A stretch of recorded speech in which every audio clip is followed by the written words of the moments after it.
Marine Life Sanctuary Society is a registered charity. We focus on marine conservation and the creation of marine protected areas with a focus on grassroots efforts using volunteer divers to collect citizen science data on species abundance and habitat usage, as well as education and outreach with various levels of local, regional government, First Nations, and both the province and federal.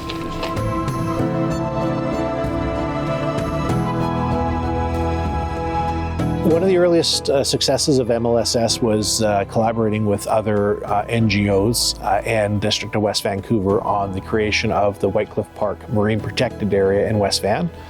And the following years, MLSS was quite involved in the creation of rockfish conservation areas and more recently on the discovery, documentation, and protection of glass sponge reefs at Catsum Howe Sound.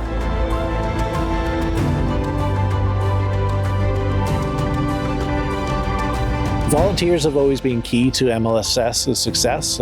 In fact, up until recently, all of our programs have been self-funded. The vessel used for documenting the sponge reefs was donated by the past president.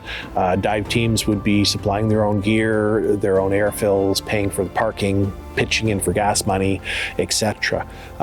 Fortunately, we've managed to secure some funding to expand our programs, which helps cover some of the out-of-pocket costs for our volunteers, but they are still dedicating 8-9 hours of their time, as well as thousands of dollars worth of equipment and training, but without the volunteers, we couldn't do what we do.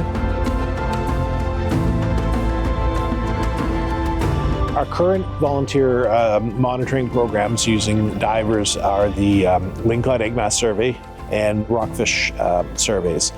The number of egg masses and the size, it can help estimate the wing-caught population, and the rockfish surveys collect data on the age, distribution, numbers, and habitat usage of various rockfish species. And over time, it can show population trends, which is important for fisheries management. As well, we are basically deploying or swapping out a temperature logger, which is collecting seawater temperatures at a specific depth. And at shallower sponge aggregations, we have been noting sponge tissue damage and complete die-off due to warming waters. It's important in that there's a direct correlation between glass sponge reefs and abundance of species. The majority of our dive research and sponge reef work was done from Glenn's private boat that was retired due to old age. We have been utilizing the dive charters to launch our program, but we do need a dedicated project vessel. In the past few years, we've managed to raise some funds to start the refit of a 28-foot Tollycraft sport fish hull. Because we're starting from a bare hull, we are basically rebuilding from scratch.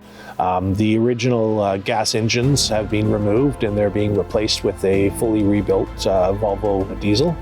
There will be new steering stations both at the flybridge and in the cabin. There will be a new heater installed, which will be a very big hit with our divers, as is the indoor head that we are adding a blackwater tank. The boat will be fully rewired and will pre-wire for future use of underwater equipment. And we're building just what we need and nothing more. We do, however, need additional help to complete that retrofit and get the boat launched and get our teams out on the water doing good work.